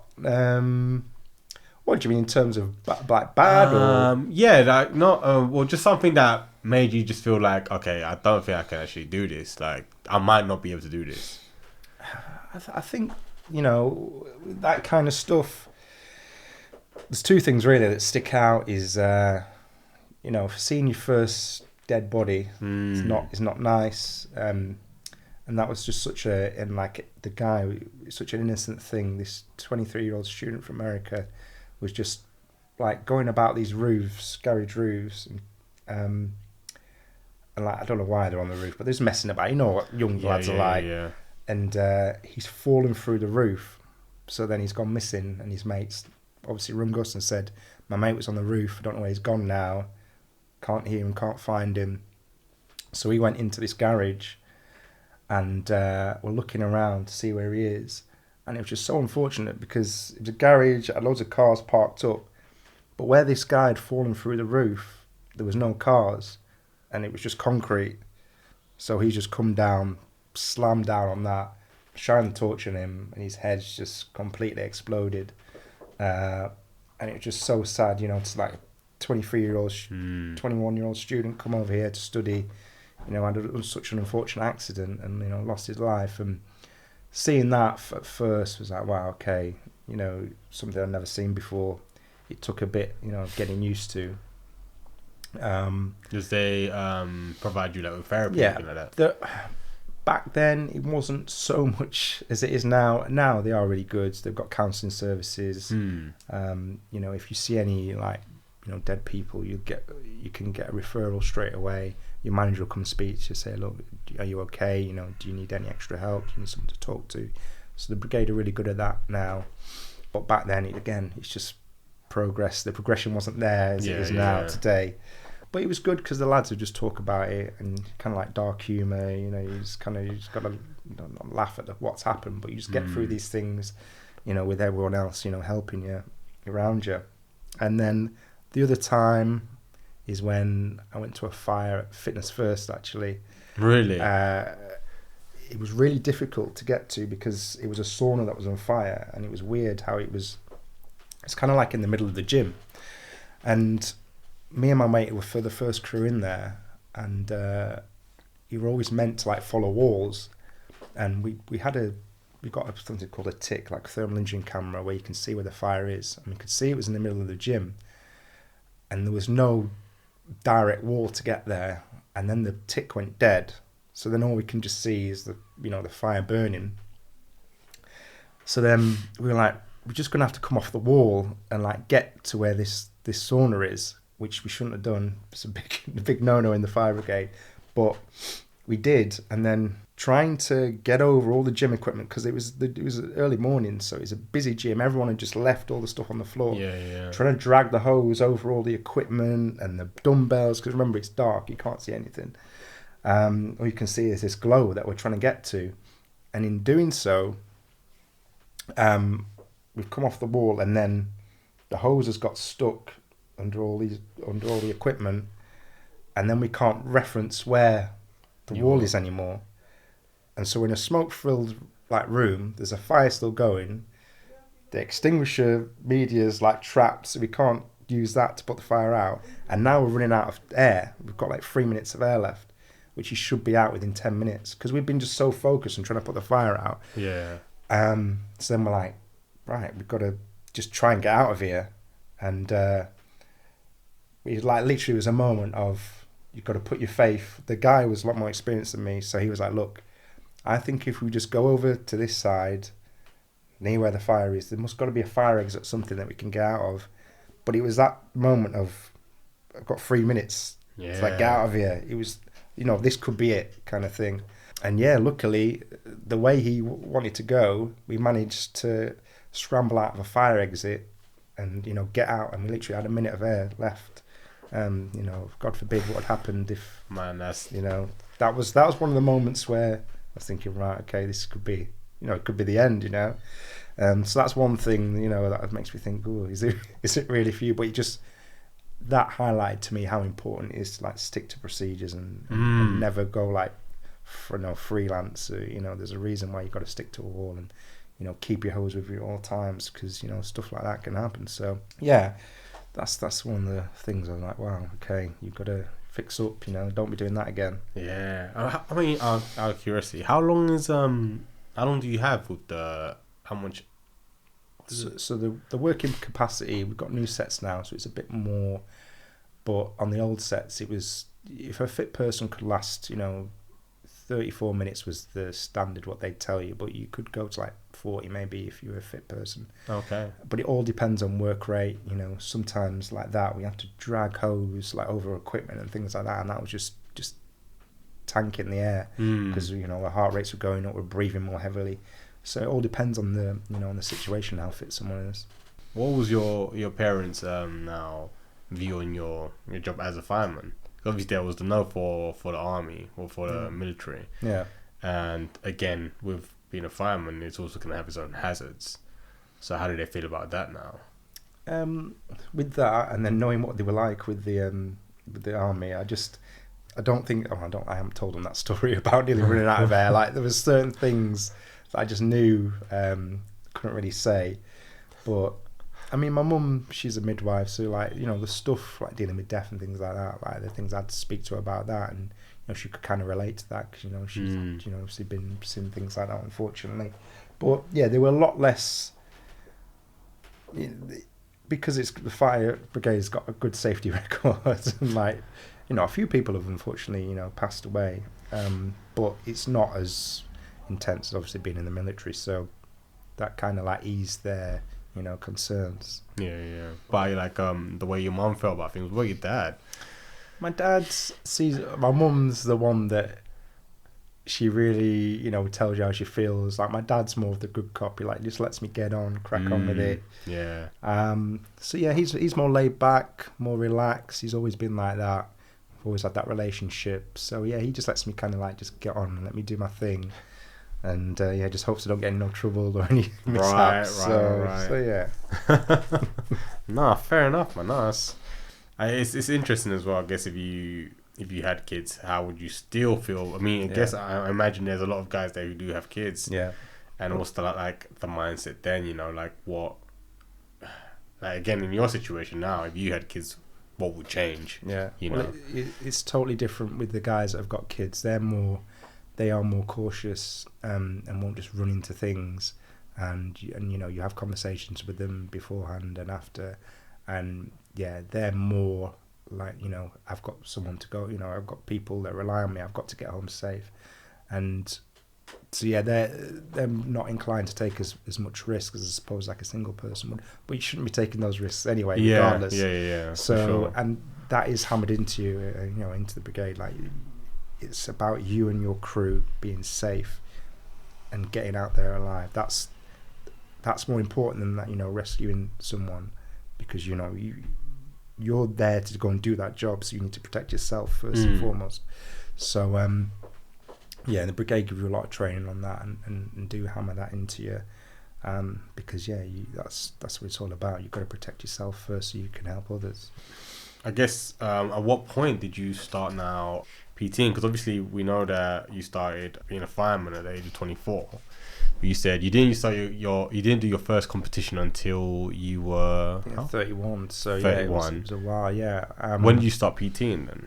So I started PTing in 2014. That's when I got my qualification. That's when I started at Virgin as well, and then went on to do freelance. So yeah, I only did 4 months at Virgin, was it, and then just went into freelance because it was just so much more easier, like I said, for my job. Yeah, and I really liked it. I had a really good, some clients, Matt and Luke, big shout out to them, because they were really understanding about my shifts, and they had their own gym in their flat, which is nice, on the edge of Shoreditch. So yeah, I got into training them, training a few other people. I ended up doing training a few people at Muscle Works, and yeah, that's how I spent my time PTing. Tried the online PTing. Didn't like it. Just didn't. Again, like you've got to sell yourself. Like I say, you want to be a good PT. I think it's more to do with sales and actually, you know, obviously you've got to know your stuff. That is important. But in terms of success, if you're a good salesperson, then you probably do, you know, a lot better. But yeah, just had to balance that with work. So literally there was times, especially when I was at Virgin, I was getting up at like 4:30, doing a couple of sessions in the morning, going to work, doing a full shift from 9:30 till 8, sometimes getting out early at 7 so I could do like a 7:30 session and a couple of sessions in the evening, doing that. And then I was still going to the gym after that, so from 9:30 to like 11, not getting home till like 11:30, 12, and I'd do that again the next day. So it's just a lot of work. Like I look back and I think, wow, that was a lot of work. But you know, you're young. You know, I had the time to do it. So you know, why not? Yeah, 100%. Okay, cool, man. Well, that's been interesting, man. That's just a lot. You've had a lot on your journey, mate. Yeah. So, what makes you good at your job? What makes me good at my job? To be a good firefighter, you've got to listen. You've got to be able to, you know, you're getting told by an officer in charge of what to do, so you've got to listen to your briefs, you've got to understand them, you've got to confirm that you understand them with them. you've got to constantly refresh your skills because we do so much in the fire service, like from like water rescue or from dealing with fires or getting people out of lifts. You've got to constantly go through all the skills and be refreshing yourself all the time. Like, everyone, if you don't do something for a while, you get rusty. So yeah, that's why we all are training, on our days. We have drills with like other stations, and sometimes we have drills with the police. And like the other week, like, I was doing an MTA drill, so it had the police, the ambulance, doing a full on scale, terrorist. Really? Drill in terms of what had happened in that case. So yeah, you've got to be constantly refreshing your skills. You've got to love the job, because you've got to be keen, because like I say, you've got to keep on top of your skills. You've got to work well under pressure, because a lot of the times you will be getting called out at 3:30 in the morning, waking up, starlight, and then you've got to be on it. You've got to remember everything that you've got to do, and go out there and perform under pressure, because in a fire situation, as much as we've got all these policies, procedures and things you've got to do, it is chaos in the first 5-10 minutes, because you've got people screaming information at you. People have got the families involved, so they want you to get to them as soon as they can. You've got lots of information being relayed from control of, especially now, fire survivors guidance calls, where people are in flats, so what location they're in. They'll go tell them to like stay in the bedroom, so it'd be like, right, you've got someone on the second floor who's disabled, can't get out, you need to go and get access to them. So on the route to a fire, you've got to take on all this information, and be on it, and make sure that you remember it, and then you can go out and perform all the tasks that you need to do. You've got to be good at, fortunately, it's unsocial hours, so you make a lot of sacrifices in terms of going out, going to like events and stuff, because you're working a lot of weekends, so you've got to be prepared for that. And yeah, and again, you're working with people, you're working as a team all the time, so you've got to be a team player. That's another thing. You're working with different personalities, you've all got to get along. Fortunately for me at my station, everyone does, but unfortunately on other stations some people don't, and you've got to be tolerant of people, and like everyone's different, so you've got to respect that. And working as a team is a really important one.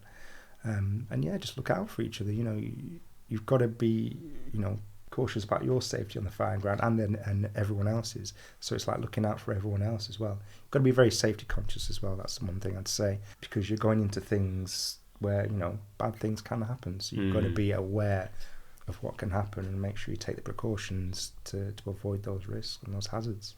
It's a lot. Okay, cool, man. If I wanted to do your job, what advice would you give me in order to be as successful as I can? Okay, so again, from the beginning, you've got to know what the job entails. So like I said, you've got to speak to firefighters. I'd always say to someone who's wanting to join the fire brigade, go into a station, just ask them to show you around. They'll happily do so, and get a feel from the person, what the job's about. Because then once you've got that information, if of what you need to do and what you need to work upon before joining the brigade, then that's going to stand you in good stead. Like I had someone who was in the fire brigade, they told me about what to expect in the interview, and what I needed to improve in physically, and what kind of tests you get put under. So having that knowledge and knowing what you're going to encounter is going to set you up for success, because you've got to be ready and know that I do want to do that, because they will say in the interview, why do you want to become a firefighter? And a lot of people are like, they come up unstuck on that, which is a question that you should not be getting unstuck on. You should have really thought through of why you want to become a firefighter, and you should know what the role entails. So that's the main method of success. But in terms of when you get into the training, keeping yourself fit, make sure you're fit so you can do all the tests, you're ready for anything that comes your way, and you've got to be a sponge, and take on all the new information, because like I said, it's something that you can't really prepare for. So you just got to be listening, taking information on board all the time, and again, that'll make you a good firefighter. And yeah, you've got to be on time. That's another thing. Punctuality is a big thing in the brigade. I'll be honest, I'm not the most punctual in my personal life, but at least with that job, I am, because you've got to be, because if you're not, you get in trouble, and it's one quick way to, get lose your job is to not be on time. So you've got to be punctual, and I think they're the three things. They're the things that you really got to focus on, and it'll set you up for success. Okay. Would you recommend me to seek further education? In terms of the fire brigade, I would be focusing more on what the job entails and getting as much experience. There's got open days, you can go to the station, and then again they'll show you around. That's what I'd focus on more. There is slight English tests and numeracy tests, but in the grand scheme of things, they're quite basic. So in terms of getting further education for the fire brigade, I don't think you particularly need that. You just need to know what to expect and get a really good knowledge of, and make sure it's the right thing for you that you want. And that's going to be the thing that's going to get you through and get you into the job. What would I have to be interested in for you to recommend this job for me? So you'd have to be interested in firefighter life. So you'd have to be interested in, you've got all these new skills that you've got to pick up. It's mainly practical, so you've got to be practical minded. That's the thing. When I started, I was doing a more sedentary job and didn't really think office practically. Job, yeah. So that's one thing that you've got to be. One of the main things. I mean, there's plenty of things. Yeah. So you've got to be interested in the fire brigade. We get a lot of people who come in that are, know all the call signs. They read in the news. What jobs are going on. Oh, really? Wow. Yeah, you've got to be, kind of interested in that side of things, because then that helps. Because then, you're in that job. You're going to be doing those things, so you've got to be interested in what's going on. And again, you've got to be interested in keeping yourself fit. As I say, it's a staple of being a firefighter. You don't have to be the strongest. You don't have to be the fittest, but having some good level of cardiovascular fitness and a bit of strength will get you a long way in the fire brigade. So yeah, being interested in the gym, because the gym's a big thing. You get an hour on days to go to the gym in your own time, if bar any call outs, of course. But that's a staple of the fire brigade. So yeah, just keep yourself fit and be interested in fitness. It'll get you a long way. At what point in your life did you say, this is what I want to do? It's probably 3 or 4 years in. Actually, I'm enjoying it. I'm enjoying it. Again, the fire brigade's got lots of great characters in. Interesting people, funny people. There's a lot of people there should be comedians. It is a good environment to be in. Yeah. And again, for me, what attracts me to the job is the 4 days on, 4 days off. You've got time to. A lot of people have a second job or a second interest at least that you can do on your time off. I like the fact that you can go out and shop for food when it's like today, like a Tuesday or something, in the middle of the afternoon. You're not in that Monday to Friday grind and only being able to do stuff when everyone else is doing stuff. So that attracted it to me. And again, with the fire brigade, it's different every day. It never gets boring. You can go to something that you think's going to pan out a certain way, and it never does. There's always things that happen, and it's just so different. So that was another thing that really attracted me to it, and thought, yeah, I'm actually gonna stick at this. But yeah, for me, it's the people, it's the laughs that I've had, and the enjoyment of being at work. It doesn't feel like you're at work, because you're just enjoying your time there, and there's other jobs where I haven't been able to have a laugh, and you've got your boss watching every move that you do and things like that, and that's not enjoyable. The brigade's, well, at my station, it's not like that. it's good. It's a nice atmosphere to be in. So that's what's kept me there. What's the relationship like with, what would you call him, your chief? So we got you got a leading firefighter and then a sub officer on my station that you kind of your managers. Relationships good between them. You know, they're here to help you out, support you. There used to be a rank structure where it was a bit back in the day when it was a bit more like being in a school kind of thing, like ask for permission more so, and like, you know, but that's kind of like relaxed now, and it is more of a managerial role where they're there to support you. So yeah, I have good relationships with the leading firefighter and the sub officer, and you know, to be fair, on my station, the station managers, the senior officers, you know, they come in, they talk to us, they let us know what's going on. They're really good at my station. That's why I've been at Dowgate for the past 12 years, because I've had those good relationships. They do support you. So yeah, the relationship's good in on those terms, and it's, you know, it's obviously that's what you need if you want to be comfortable and, you know, work in a good environment. You know, all the way up from, you know, from me all the way up to the top. You know, there's got to be that, you know, respect, and there certainly is in the fire brigade. You know, I respect everyone in there, and I've got good relationships with them. Are you happy with your path? Yeah, I mean, yeah, I am happy because I'm fortunate, you know, to be in a good, secure job. You know, good people around me. You know, enjoy my working environment. You know, there's a lot to be said about that. Of course, if you look back, you think, oh, I could have done X, Y, Z, but that's just hindsight. Yeah, I wish I did music or I'd done acting, but you know, where would that have got me? Yeah, so yeah, it's unknown, isn't it? It is unknown, and I think you can't. People say I regret, so if I did this or if I did that, but we all know, you know, you go through life and things happen, so that kind of like, you know, burrows your way through to where you are, and you can always change it. So that's it. Yeah, you can always change. Yeah, so I am happy where I am. Like I said, whether I carry it on, you know, who knows? But yeah, it just, you know, the thing is, life, you can do anything at any time. Like, you shouldn't have any constraints, and obviously just don't listen to people. If you want to do something, go out there and just go do it.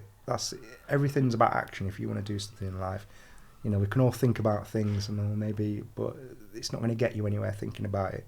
You just got to go out there and do it and be brave, and, you know, just see what happens. That's it, man. What would you change about your career? Change. For me, I mean, maybe, you know, I should have maybe done a bit of like going up the ranks, maybe, taking a bit more responsibility. You know, that's probably what I would change. I wouldn't change anything much in terms of, you know, what's happened. You know, like I say, I've got really positive experience of being in the fire brigade. I know there's been a few things that come out in the press that haven't been so great, but I haven't experienced them. So, you know, I've got to say is positive things about the brigade, and I've had a positive experience. So there's not much I really would change, to be honest. All apart from the fact that I wish that, you know, these contaminant policies and things like that had come out earlier, so we could have been more aware. So then we'd be, you know, more health conscious. But yeah, that's the only thing I'd say. Interesting talk, mate. It's been an interesting journey. Thank you. I've enjoyed, you know, relaying it too. Yeah, it's been good. Feel really happy right now. Looking back on my life. Yeah, man. Well, thank you very much, Char.